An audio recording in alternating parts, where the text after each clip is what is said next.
आप देख सकते हैं मेरे पास है जो कक्षा 12वीं आपका राजनीतिक शास्त्र का जो अर्धवार्षिक परीक्षा का पेपर होने वाला है वह। तो यहाँ पर यह पेपर मंडल की वेबसाइट है, देख सकते हैं माध्यमिक शिक्षा मंडल मध्य प्रदेश भोपाल हायर सेकेंडरी परीक्षा। यहाँ पर आप देख सकते हैं इसे अपलोड कर दिया गया है। तो यहाँ पर मैं यह पेपर आपको क्यों बता रहा हूँ, क्योंकि पिछले विगत वर्षों में यहाँ पर देखा गया है तो यहाँ पर जो अर्धवार्षिक का पेपर है वह इसी पेपर से आधारित अपना है। यदि आपको 70 अंक का पेपर आता है तो यहाँ पर 60+ अंक का पेपर यहीं से तैयार किया जाता है। तो इसी कारणवश मैंने इसकी वीडियो बनाना सही समझा, क्योंकि विद्यार्थी तमाम वीडियो देखते हैं, हकीकत में जो पेपर दिखाते हैं बिल्कुल आपको रियल दिखाते हैं फोटो कॉपी करा के, पर विद्यार्थियों के उसमें से एक भी क्वेश्चन नहीं आते हैं।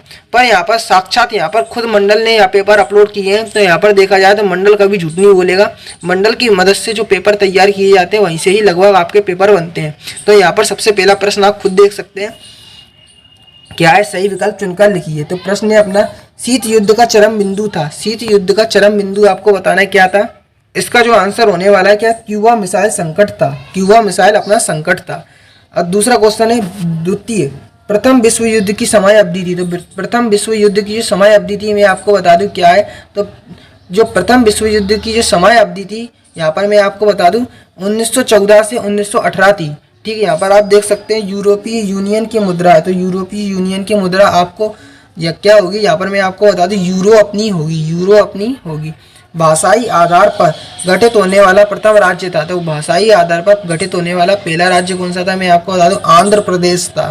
ठीक है, यहाँ पे भारतीय संविधान कब बना, तो काफ़ी सिंपल है, आपको पहले से ही पता है 26 नवंबर 1949 में बना। यहाँ पर आप आगे देख सकते हो तो पेंटागन, पेंटागन क्या है, तो पेंटागन क्या मैं आपको बता दूं, पेंटागन अपना क्या होगा यहाँ पे।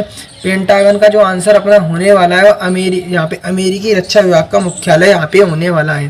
ठीक, थोड़ा आगे चलते हैं तो आगे चल के यहाँ पे इंग्लिश में भी यह क्वेश्चन दर्शाए गए हैं। तो यहाँ पर आप देख सकते हैं, इनको अपनी कॉपी में नोट कर ले, वीडियो को रोक के हर एक क्वेश्चन को यहाँ पे मैं स्क्रॉल करते जा रहा हूँ। यहाँ पर अब आगे चलेंगे तो आगे चल के आपको खुद रिक्त स्थान पेपर में देखने को मिलेंगे। तो पहला क्वेश्चन है, सोवियत संघ द्वारा बनाया गया सैन्य गठबंधन है।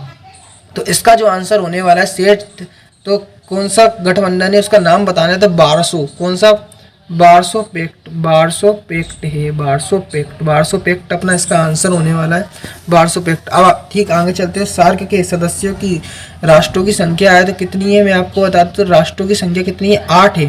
ठीक, प्रथम पृथ्वी सम्मेलन का आयोजन ब्राजील की राजधानी में कहाँ पे हुआ था, तो Rio de Janeiro, Rio de Janeiro, Rio de Janeiro में है। और सबसे ज़्यादा शोर यहीं पर ही होता है। तो 2 क्वेश्चन आता है, सबसे शोर वाला वो बताओ देश। तो यहाँ पर इसका ही नाम आता है रियो डी जेनेरो का। और ठीक, यहाँ पृथ्वी सम्मेलन का आया ब्राजील की राजधानी यहाँ पे रियो डी जेनेरो में हुआ। अब यूनिसेफ का मुख्यालय है। तो यूनिसेफ का मुख्यालय कहाँ पे, न्यूयॉर्क शहर में है। ठीक है, यहाँ पे आगे चलते हैं। तो यहाँ पे स्वतंत्रता के समय भारत में देशी रियासतों की संख्या कितनी थी। तो यहाँ पर मैं आपको बता दूं कितनी थी, 562 थी, 562 थी। ठीक, आगे चलते हैं। पूर्ण क्रांति का आह्वान खालिस्तान किसके द्वारा किया था। तो यहाँ पे जयप्रकाश, किसके द्वारा, जयप्रकाश नारायण के द्वारा किया गया था। जयप्रकाश नारायण थे जो अपने, उनके द्वारा यहाँ पर किया गया था। ठीक है, यहाँ पे थोड़ा आगे चलते हैं। चकमा शरणार्थी खालिस्तान देश से आए। तो यहाँ पे कहाँ से आए, चटगांव से आए, चटगांव से अपने आए थे। यहाँ पे तो इंग्लिश में भी आप देख सकते हैं दर्शाए गए हैं। अब ठीक आगे चलते हैं। तो यहाँ पे आपको एक वाक्य में उत्तर देखने को मिलेंगे। तो यहाँ पर पहला क्वेश्चन है, सोवियत संघ विघटन के बाद भारत विश्व की राजनीति हो गई थी। तो क्या था इसका आंसर मैं आपको बताऊं, तो इसकी राजधानी हो गई थी क्या नहीं आपको ये बताना है। तो मैं आपको इसका आंसर बताता हूँ।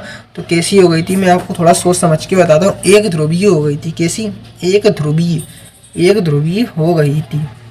यहाँ पर अंतर्राष्ट्रीय न्यायालय का मुख्यालय कहाँ पर है। तो कहाँ पे, शांति महल। कौन से महल, शांति महल। अब थोड़ा आगे चलेंगे। तो भारत में प्रथम आम चुनाव कब हुए थे। तो 25 अक्टूबर 1951 में हुए थे। और दूसरा मैं आपको बता दूं कब हुआ था, 21 फरवरी 1952 में अपने यहाँ पे हुए थे। ठीक, आगे चलते हैं। तो यहाँ पर जय जवान जय किसान का नारा किसके द्वारा दिया गया था। तो किसके द्वारा दिया गया था मैं आपको बता दूं, लाल बहादुर शास्त्री जी के द्वारा, शास्त्री जी के द्वारा। यहाँ पर ई वाला क्वेश्चन है, भारत के 4 पड़ोसी देशों के नाम। तो क्या है, पाकिस्तान है पहला, तो दूसरा अफगानिस्तान, तीसरा है चीन, चौथा है नेपाल, चौथा क्या है नेपाल, चौथा क्या है नेपाल। अब आगे चलते हैं तो यहाँ पर आगे चल के आपको 4 नंबर का क्वेश्चन देखने को मिलेगा, भारत में चुनाव आयोग का गठन कब किया गया था? तो 25 जनवरी 1950 में चुनाव आयोग का गठन किया गया था। ठीक, आगे चलते हैं तो आरटीआई का फुल फॉर्म है, तो आरटीआई का फुल फॉर्म क्या है? राइट टू इन्फॉर्मेशन अपना होगा। इंग्लिश में भी यहाँ पर आप लिखा देख सकते हैं, यहाँ पे दर्शाया गया है, तो इंग्लिश में स्क्रीनशॉट ले लिया।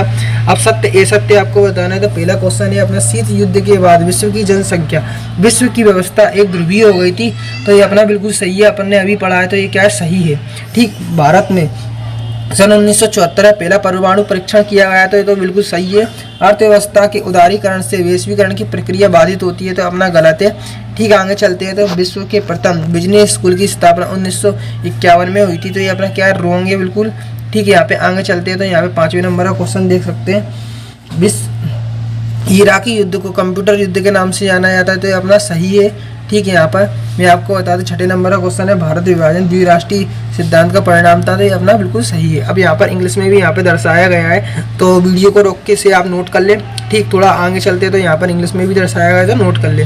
अब यहाँ पे आपको सही जोड़ियाँ मिलाना है, तो नाटो की स्थापना कब हुई थी? तो मैं आपको बता दूँ, नाटो की जो स्थापना थी यह 1949 में हुई थी। आरसीएस की स्थापना कब हुई थी? तो आरसीएस की स्थापना 1967 में हुई थी।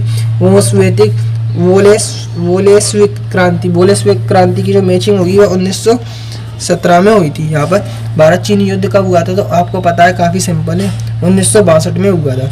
बांग्लादेश का निर्माण कब हुआ था? तो बांग्लादेश का जो निर्माण है मैं आपको बता दूँ कब हुआ था, तो इसका आंसर है 1971 में हुआ था। राज्य पुनर्गठन अधिनियम कब लागू हुआ था? तो 1956 में लागू हुआ था। तो यहाँ पर आप देख सकते हैं इंग्लिश में भी दर्शाए गए हैं। अब थोड़ा आगे चलते हैं तो यहाँ पे क्वेश्चन आंसर अपने आ चुके हैं। तो यहाँ पर पहला क्वेश्चन है, शीत युद्ध पूर्ण कब समाप्त माना जाता है? ठीक, शीत युद्ध किसे कहते हैं? अब थोड़ा आगे चलते हैं तो यहाँ पर 2 नंबर का एक और क्वेश्चन देखने को मिलेगा, 2 ध्रुवीय विश्व से क्या अभिप्राय है? ठीक, तनाव शैथिल्य से क्या अभिप्राय है? हेगमनी शब्द की जड़ें कहाँ स्थापित हुई थी? नाटो का पूरा नाम आपको बताना है। शिमला समझौता कब हुआ? सार्क के सदस्य देशों के नाम लिखना है। ठीक, निशस्त्रीकरण से क्या आशा है? सुरक्षा से क्या आशा है? ठीक, थोड़ा आगे चलते तो वैश्वीकरण से क्या आशा है? ठीक है, यहाँ पे थोड़ा आगे चलेंगे तो शरणार्थी किसे कहते हैं आपको बताना है। ठीक है, यहाँ पे आपको अगला क्वेश्चन बताना है, लोकतांत्रिक शासन किसे कहते हैं? भारत के प्रथम चुनाव आयुक्त कौन थे? ठीक है, यहाँ पे दल बदल से क्या आशा है? प्रपीपर्स क्या है? ठीक है, यहाँ पे ताड़ी विरोधी आंदोलन कब और कहाँ हुआ था? एनएफएफ का पूरा नाम आपको बताना है। यहाँ पर आप देख सकते हैं कोई दो क्षेत्रीय दलों के आपको नाम बताना है। यहाँ पर आप थोड़ा आगे चलेंगे तो आगे चल के आपको एक और क्वेश्चन देखने को मिलेगा, उत्तर दिन दिन बढ़ता जाए, दक्षिण दिन दिन घटता जाए, किस आंदोलन से यह नारा संबंधित था? ठीक है, यहाँ पे शोक थेरेपी के कोई 3 परिणाम लिखना है। सोवियत संघ के विघटन के कोई 3 कारण लिखना है, आपको बताना है। ठीक है, यहाँ पे यूरोपीय संघ की कौन सी नीति उसे प्रभावित संगठन बनाती है? ओसीएस विजन 2020 की मुख्य बातें क्या हैं आपको बताना है। नियोजन के उद्देश्य आपको लिखना है। नीति आयोग क्या समझाना है आपको बताना है। ठीक, आपातकाल की अवधि में 42वां संविधान संशोधित किया गया, इसका मुख्य कारण क्या था आपको बताना है। ठीक, थोड़ा आगे चलते हैं तो यहाँ पर आपको अगला क्वेश्चन देखने को मिलेगा, भारत की दलीय प्रणाली पर आपातकाल किस तरह से असर दिखाता है? ठीक, 20वें नंबर का क्वेश्चन, शीत युद्ध से अधिकार, हथियारों की होड़ एवं हथियारों पर नियंत्रण से दोनों ही प्रक्रियाएं पैदा हुई हैं। इन दोनों प्रक्रियाओं के क्या कारण थे आपको बताना है। गुट निरपेक्ष आंदोलन कब अब अप्रासंगिक हो गया है, समीक्षा करना है। एमनेस्टी इंटरनेशनल संगठन की कार्य पद्धति को समझाना है। ठीक, इसके अथवा में दिया, संयुक्त राष्ट्र के प्रमुख अंगों के नाम लिखिए, बताइए कि आपकी दृष्टि से सबसे महत्वपूर्ण अंग कौन सा और क्यों, आपको बताना है। ठीक, आगे चलते हैं तो यहाँ पे एक क्वेश्चन और देखने को मिलेगा, राज्य पुनर्गठन आयोग के प्रमुख कार्यों एवं दी गई सिफारिशों की व्याख्या आपको करना है। अब यहाँ पर आप नीचे देख सकते हैं एक क्वेश्चन है, एक स्वाधीन राष्ट्र के रूप में भारत को किन किन चुनौतियों का सामना करना पड़ा आपको बताना है। ठीक है, यहाँ पे आपको एक और टिप्पणी आपको लिखना है। यहाँ पे भारत की परमाणु नीति, गुट निरपेक्षता की नीति। यहाँ पर आप देख सकते हैं किसी राष्ट्र का राजनीतिक नेतृत्व किस तरह उस राष्ट्र की विदेशी नीति पर असर डालता है, भारत की विदेशी नीति का उदाहरण देते हुए समझाना है। तो यहाँ पर आप ये देख सकते हैं, ये पेपर आपका था जो कि मंडल की वेबसाइट पर अपलोड किया गया था। देखा जाए तो अर्धवार्षिक का पेपर अब यहीं से ही आपका बनने वाला है। तो यहाँ पर अब आपके 75 अंक का पेपर आता है, तो यहाँ पर 70 प्लस आने से आपके कोई नहीं रोक सकता है।